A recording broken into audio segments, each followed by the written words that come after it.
sisters and guests, thank you so much for giving me the opportunity to speak with you today about a chapter of history that is deeply personal for both myself and my family, and profoundly important to humanity.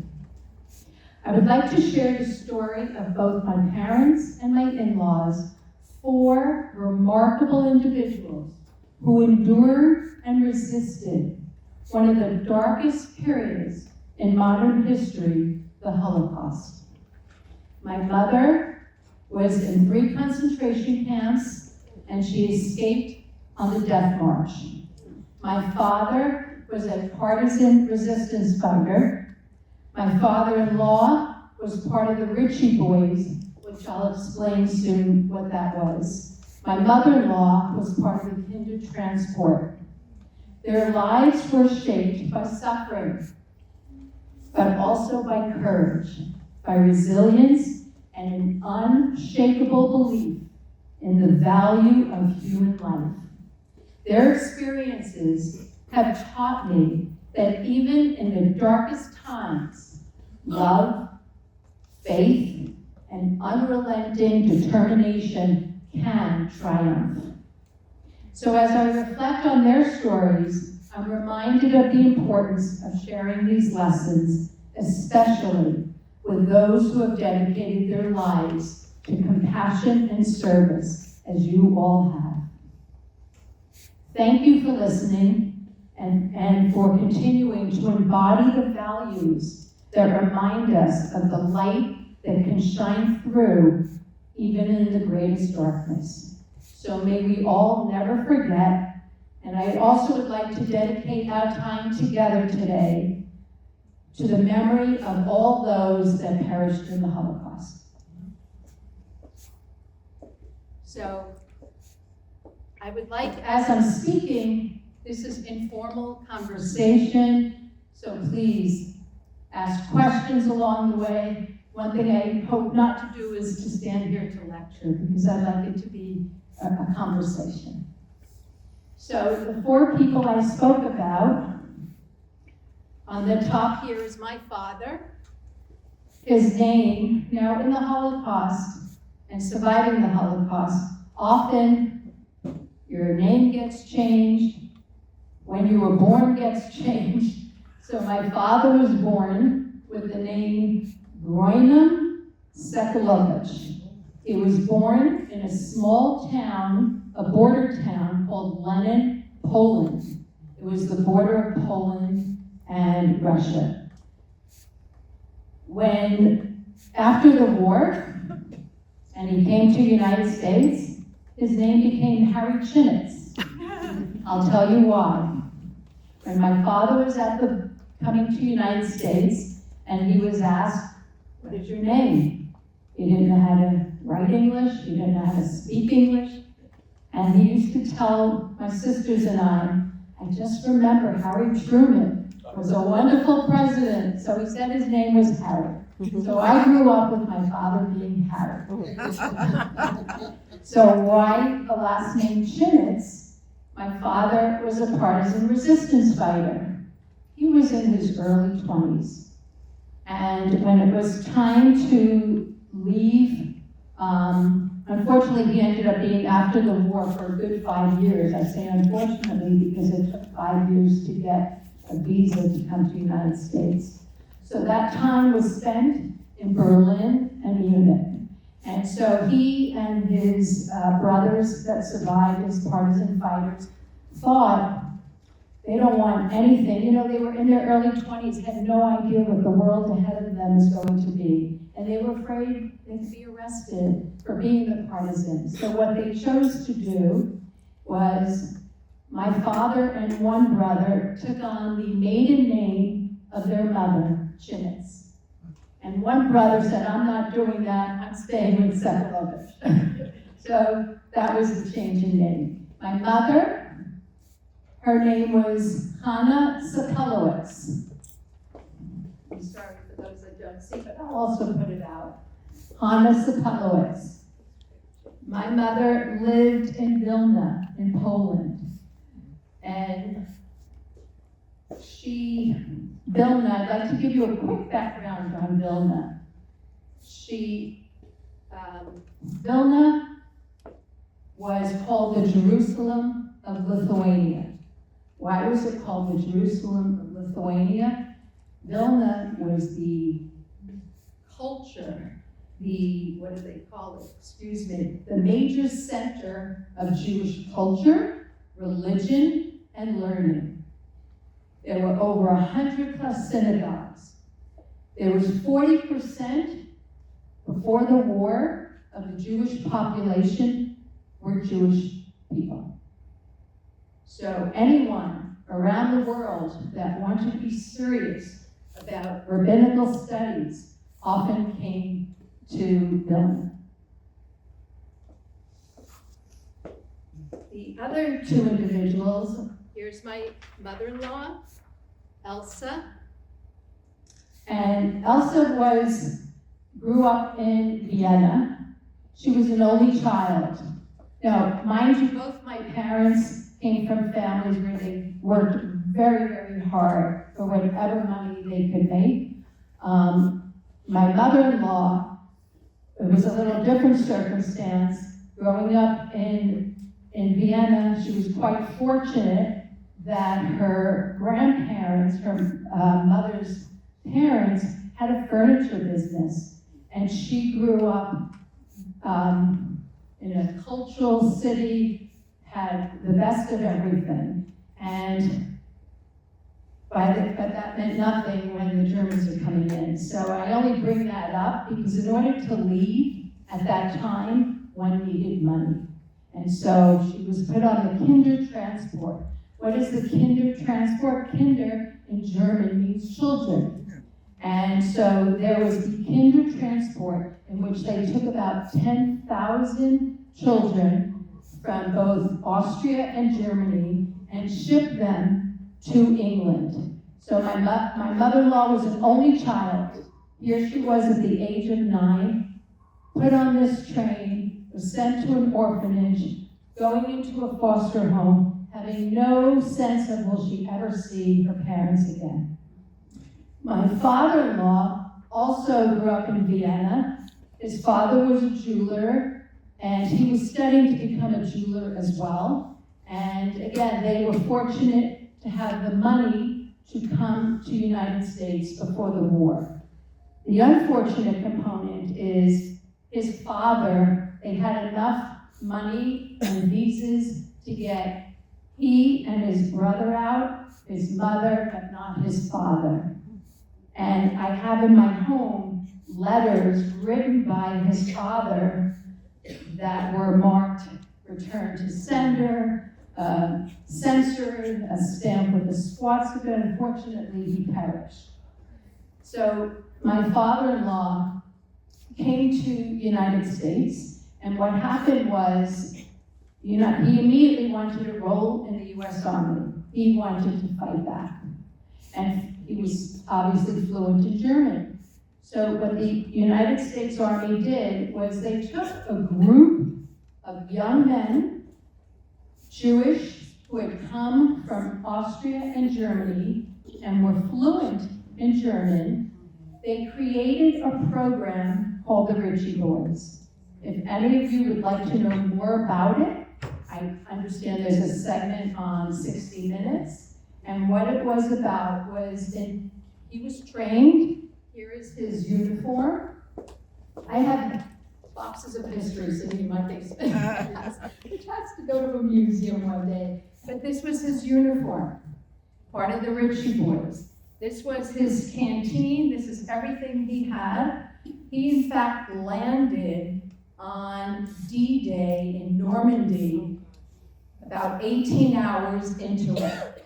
So he told us stories how the people in the army that first arrived, the first day, they were carrying so much equipment, so much that they drowned in the weight of it. So, okay. Any questions so far? Yeah.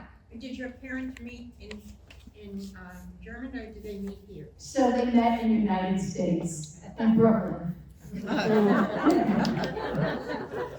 Oh, yeah. And how about your parents?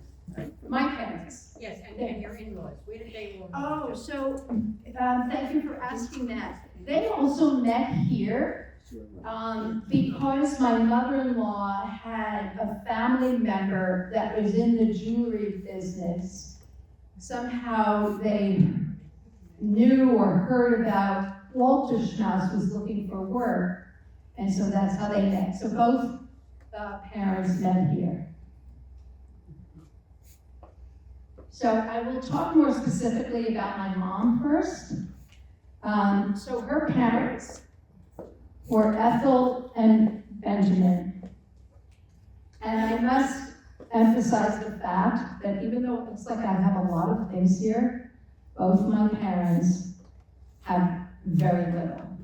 I don't need, other than my mother's parents in her family, I have no idea what they look like. My mother had, she came from a family of 5 children. And this picture was sent by her parents in the 1920s to cousins in the United States. So that's the only reason why we have this picture. My mother came with nothing other than a broken heart.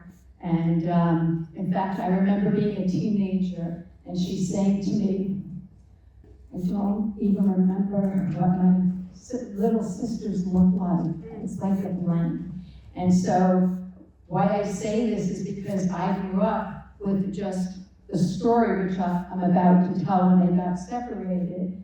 And it's very hard growing up and just identifying with family through their experiences, not seeing a face or not seeing a place. So as a side note, this past May, I went to my mother's town, Vilnius, it's now Lithuania, and I remember my mother describing where she grew up. And my sister, cousin, and I were determined, even if we see nothing on this trip for 3 days in Vilnius, if I could stand just on the street, I didn't even have the expectation of seeing my mother's, where she grew up, because my understanding was much was demolished, and not only demolished, but what was often done was the names of streets were changed because the government did not want people like my mother to come back and say, this is my home.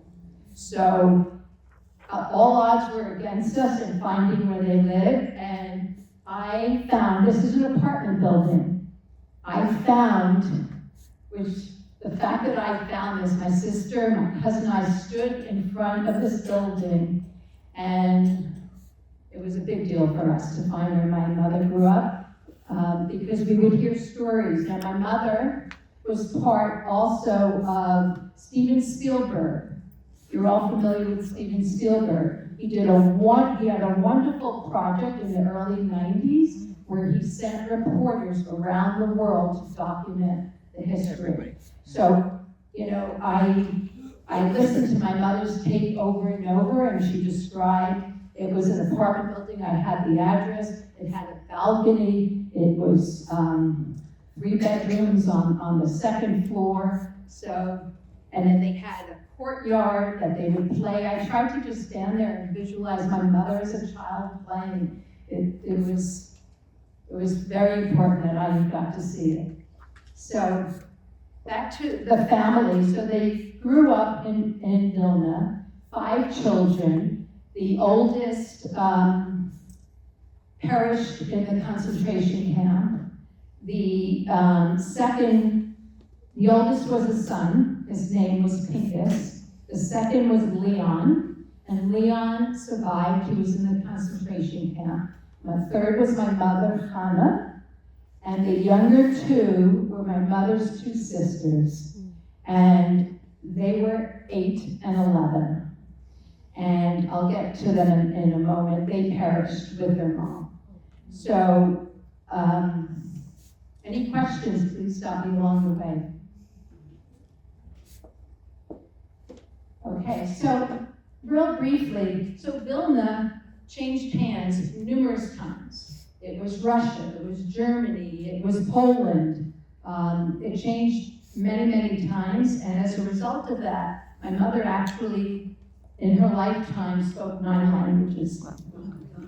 She spoke Hebrew, Yiddish, German, Polish, Lithuanian, Russian, French, English, and it wasn't until my husband and I, with my kids, took her to Prague that she realized she knew Czech.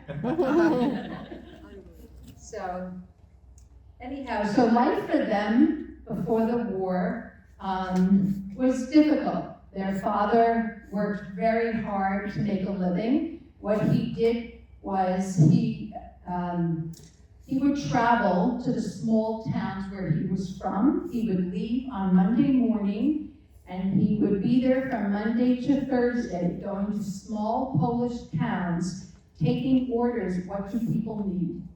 He would gather those orders in those 3 days, and Thursday he would come back to Vilna, and between Thursday and Monday he would fill those orders. So my mother grew up where they all went to private Hebrew school. She also grew up surrounded by families that lived very nicely. Even though my mother and her siblings went to private school, they worked very, very hard. Education was important to them, and all their money went to that.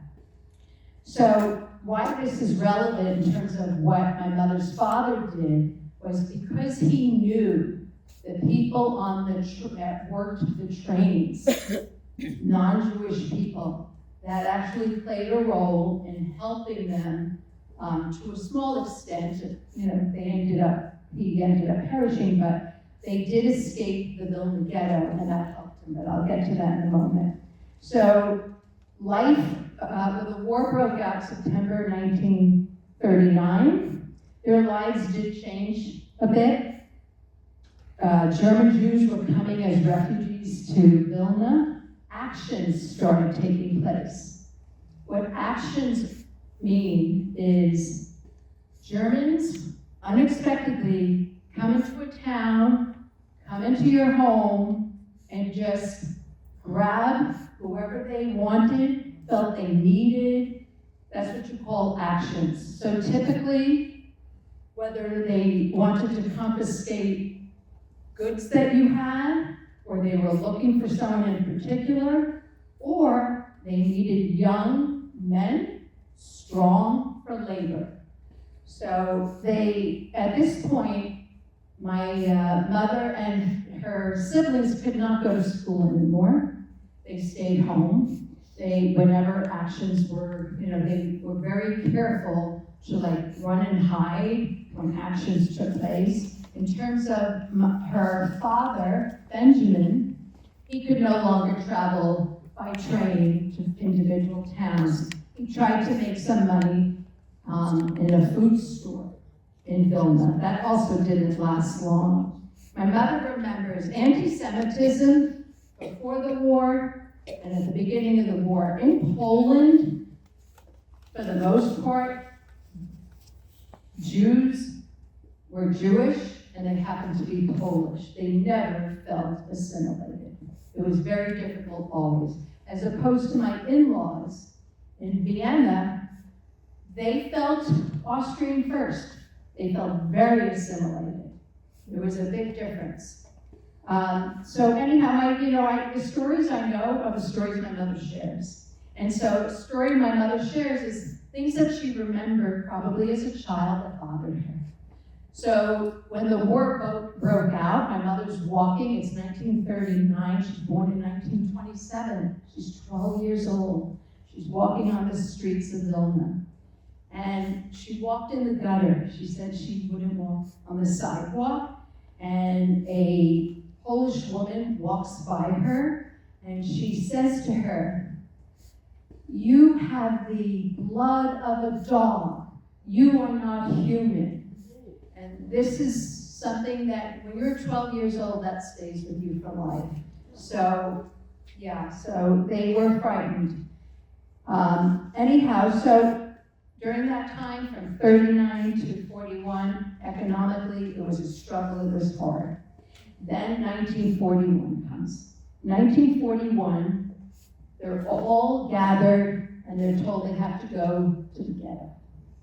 So when they were told they had to go to the ghetto, that means they were told in 1 hour, you are to line up on the street, carry whatever you can, and you're going to the ghetto. So at this point, my mother is 14 years old. She had just a year before celebrated a birthday, and she got as a birthday gift a blue wool coat with a little fur. And she took that. That was something special to her. Why do I know this? Because when it came to separating, which I'll get to in a minute, when they were separated, she put that coat on her sister. Her sisters were 8 and 11 by the time they were separated after 2 years of being in the ghetto. My mother put that coat on her sister, hoping it could make her look older. So they were in the ghetto, and in the ghetto, there could be 5 to 10 families in one apartment. It was very, very hard for them.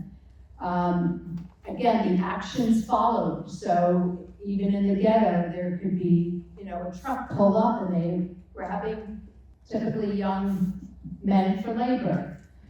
You were also given papers, and those papers were a permit to leave the ghetto. If you had a trade, you could leave the ghetto. You had to show those papers. The color of the papers changed regularly.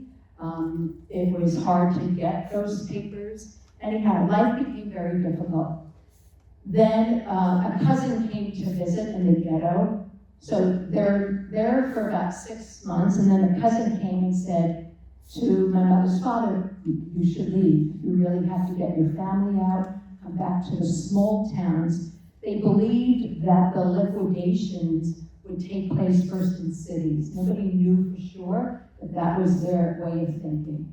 So what my mother's father, his name is Benjamin, what he did was he took whatever money he had left and he literally would pay off. He spoke with the people at the railroad and please take this money, we'll give you whatever you want. And they left in the middle of the night. And they were here a family of 7, right? 5 children and parents. So once they got to the train, they kind of spread out. And what they were trying to do was go to a town called Creva. And to make a very long story short, there's a lot of detail to it. They finally made it there, and what happened was they also would find different homes to sleep in every night. And it was very, very difficult for them. And they kept along the way having to pay more and more money.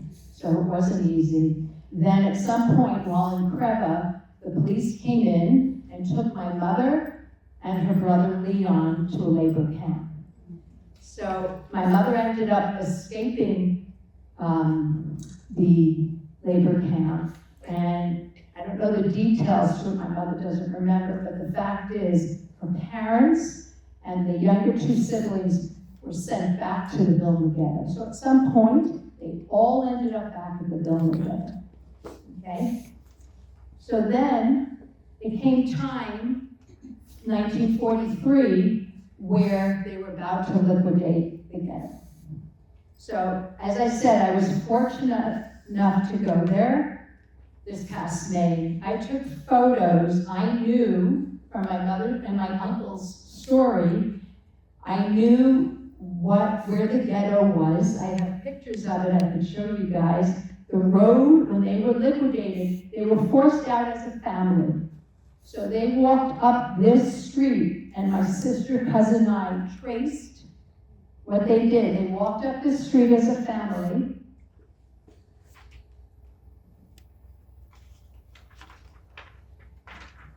So this street continues. And then on this corner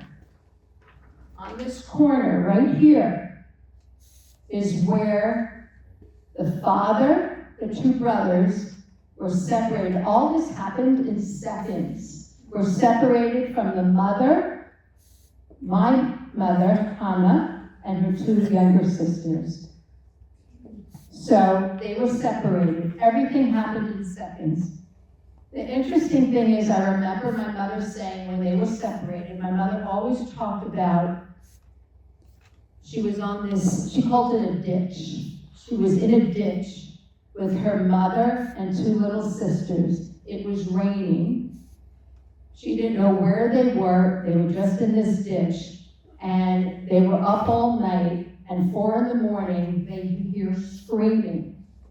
And at this point, my mother's mother, she's in her 40s, it was hard for her. She became very depressed. My mother, at the time, she took charge. She became the mother and said to her mother, stay here, I'll go up, I'll look what it is. Anyhow, while I was in Lithuania, I found out where my mother was, and I walked it all.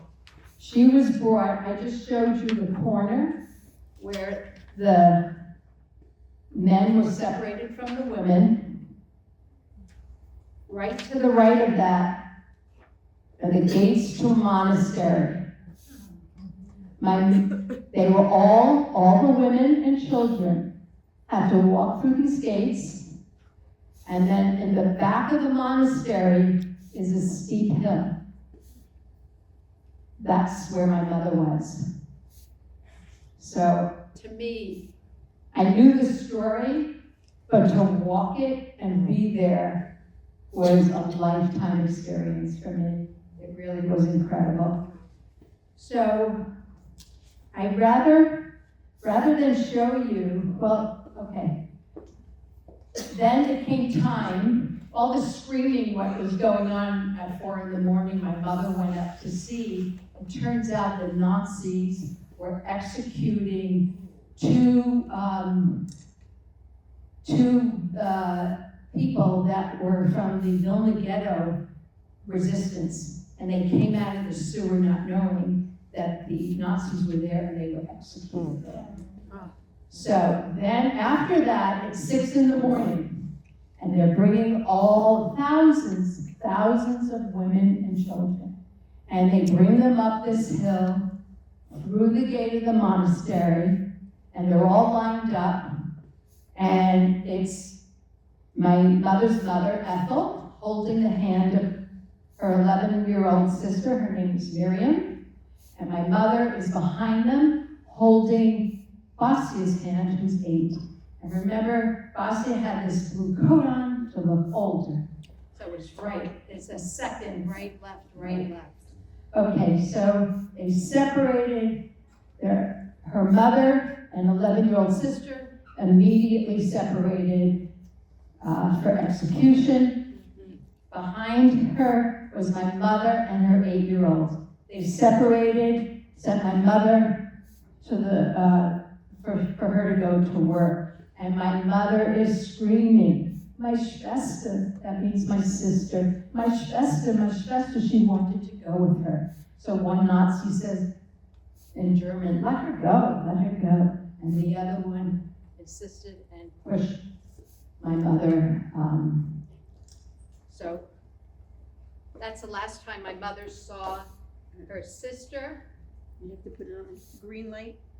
Yeah. Hello? There you go. That's the last time my mother saw her sister. Wow. But I'd really like to show you, if it's okay with you, it's going to last for 2 minutes. I'd like to give you a visual. Here's my mom, just so you see. My mom, this was after, she was 18 after the war, just to visualize her face. So here my mom was just separated.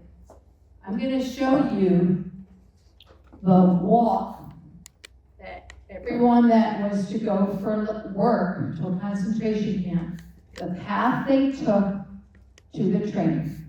And if you would all just look at it and imagine that, God forbid, being you. what would your thoughts be? What would you be thinking? So if that's okay with you, I'd love to show you that video. Let's see. It's not going on. We have choices. So obviously, for example, as I mentioned earlier, much easier for my in-laws to leave. One, they were in Vienna when they got the sense of things earlier than being in Poland. But two, they had the means to leave. My mother's family in Vilna, they grew up surrounded by some Jewish people that had money, and they did leave. My parents, my mother's family didn't have the money to do that. But you have choices. So an example of choices, my mother, in the third concentration camp she was in, she saw an opportunity and she took that choice. There was one woman on the death march trying to escape, and all the Nazis were focused on her and shooting at her. And so at that moment, my mother, this is a matter of a second that she made that choice. She says, I gotta run, I gotta hide, because their understanding was they were going on a death march. So she hid, and she hid behind, a lot of it is luck. She hid behind a demolished building. 2 Nazi officials ran after her, looking for her, never found her. She was hiding so close against the wall, and after a while they gave up. And so, but then where'd she go? So anyhow, I'll try to speed it up just so that I have a sense of time for everybody. So after that, they were separated. My mother always felt she was in 3 different camps. First, she was sent to Kaiserwald, and then she was sent to Stutthof, and then Buchenwald. So if she was standing here today, she would tell you all she felt lucky. Why did she feel lucky? The work she had to do was always indoors. One was to assort clothing. And then in Buchenwald, she was sent to work in an ammunition factory. She had to clean the shells with abrasive materials, and she actually saved her clothing. It happens to be in Washington, D.C. at the museum. And so this was my mother's clothing. And it ripped often because of all the abrasive materials. So she would give up 2 days worth of bread, got a piece of fabric from someone's pants, and she had a friend in the camp with her that was good at sewing, and she sewed it. Here, this is also in Washington's museum. This is a brassiere that she wore. You could see the fabric of it. I mean, to spend a year cleaning with harsh materials, yeah. So that was in the concentration camp. Then, so here she escaped. She's in Magdeburg, and she found, as I just described, she escaped. She's in clothing from the camp. What does she do? Like, who is she? What does she have to think? What do I say if someone comes across? So she ended up saying in her mind, okay, if I come across someone that can help me, I'll say I'm a Polish Catholic. I lost my family. I don't know where to go. And so sure enough, my mother met this young man who was from France. And he said to her, come back to France with me. And I remember my mother telling me this story, and she went. And I said, Mom, like, when she told me the story, like, how do you go with a stranger? You would tell me never to go with a stranger. And she just used her intuition, felt it was okay, it was not the normal times, and she went.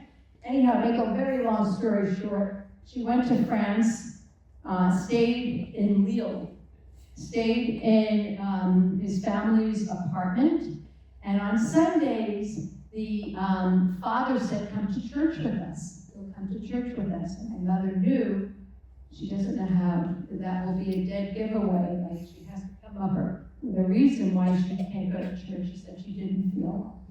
So she didn't go. And then a couple of weeks later, they were going into the city, and she thought, maybe I should go with them, and I could come across maybe some Jewish people, somehow get connections. Because her goal was not to stay with this family, even though they were so warm and welcoming. She felt a need to be amongst the Jewish people, try to find out what family, relatives survived. There were refugee centers where you put your name down, they helped you, got you housing, you could find out. It was a networking, help you find out family that survived. So she goes into the city with them, and she meets this jeweler who happens to be Jewish, and she quietly whispers to him, I'm Jewish, and I really want to be able to leave. Can you help me leave? And so he said, come back next week. I'll have someone get you papers. You'll go to Paris. And I could be here all day telling you the details of that. But yes, she was honest with the family. She said, I thank you so much for helping me. I have to be honest with you and tell you I am Jewish. And the parents said they thought they had a feeling she was, and they were very, respectful about the fact that she left. So my mother went to Paris, and she was there. That's where, from Paris, she was able to get papers. My uncle figured out where my mom was. He was going from city to city, looking. It was the one surviving sibling, looking for my mother. He found her in Paris. I have a picture, actually. When they found each other, they took pictures together in Paris. Wow. And so my mother had cousins, relatives in New York City, and they sent a ticket. They were in the butcher business in New York, in the meat business. And so they sent a first-class ticket for my mother, October, she was 20 years old, 47, first-class ticket on the Queen Elizabeth. Wow, nice. So my mother always tells me that she came with rags. She didn't feel first class, even though I always said, Mom, you're a first-class woman. She didn't have the clothing. She didn't feel she belonged there, so she was on the first-class cabin every morning till the time it was to go to sleep. She went down to the lowest level, and then she'd come back up to go to sleep.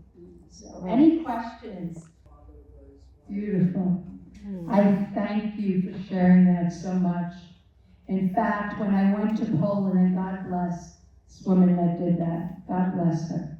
Coming back from Poland in May, I developed an even more appreciation. I always had an appreciation for the righteous, but even more so because I heard these and saw these individual stories. I would see the barn and everything where people risked their lives. In fact, at the museum, Jerry briefly talked about the Moral Courage Workshop. And situations are given to students. I think we should get this out. Real situations are given to students, and they discuss in groups how would they handle it.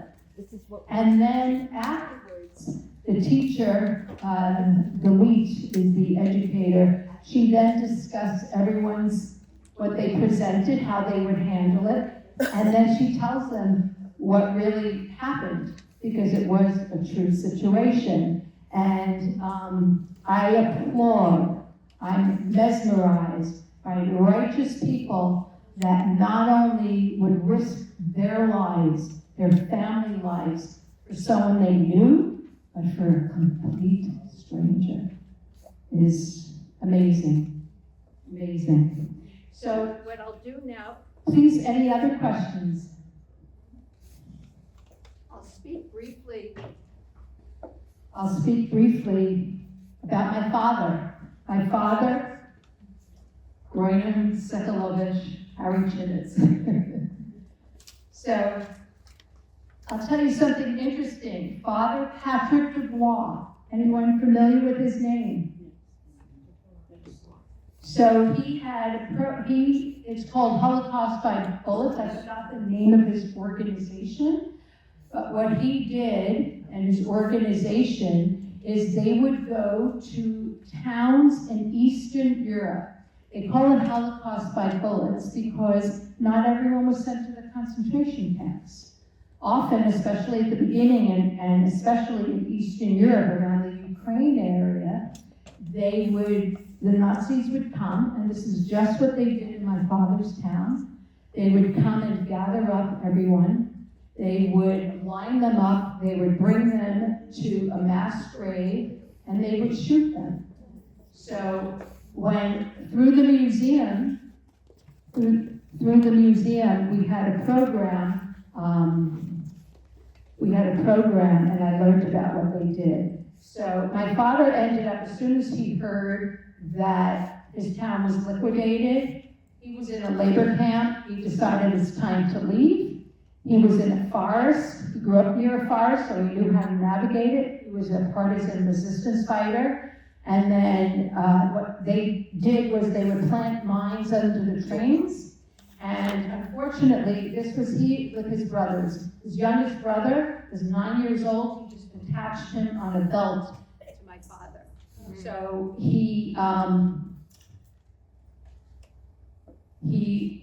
they would blow up mines. The Germans got hold of it. They found out, and the Germans would be watching them. They would parole the train tracks. They would even go in the forest and find them. So then the partisan fighters, what they did was they built rubber packing around it. Anyhow, so long story short, so my father survived. He survived 3.5 years in the woods, eating berries, potatoes. Go ahead, keep going. Okay. And then this is a picture of the mass grave and I got this from Father Patrick Dubois in his town. So my father afterwards moved to Munich and Berlin. My daughter was just in Munich, and I was able to find out where my dad lived, and so I had a picture of that. It took him 5 years to get to the United States, but he managed to come here, and that's his story. Wow. My mother-in-law's story was, she grew up in a very wealthy family, and she was sent, as I said, on the Kinder transport. Her great-grandparents, actually, anyone familiar with the SS St. Louis? So my husband's great-grandparents were on it, and I have pictures of them on the ship. So, you know the story where they paid a lot of money, $500, which was a lot of money, for each passenger. So they then went to Cuba. Cuba wouldn't allow them in. They had to go back. There were a good number of people that jumped ship. There were others that chose to go. Wrap up? Okay. Okay, I have to wrap up. So. Wow. You can finish your, You're gonna Finish the come thought. back. Finish your sentence, your thought. And then we're gonna Okay, make sure you come back.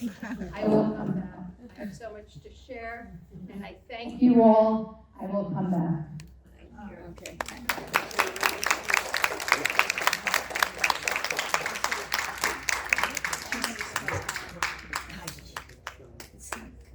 It was redundant, you shouldn't have had to. Yeah, you gotta do this.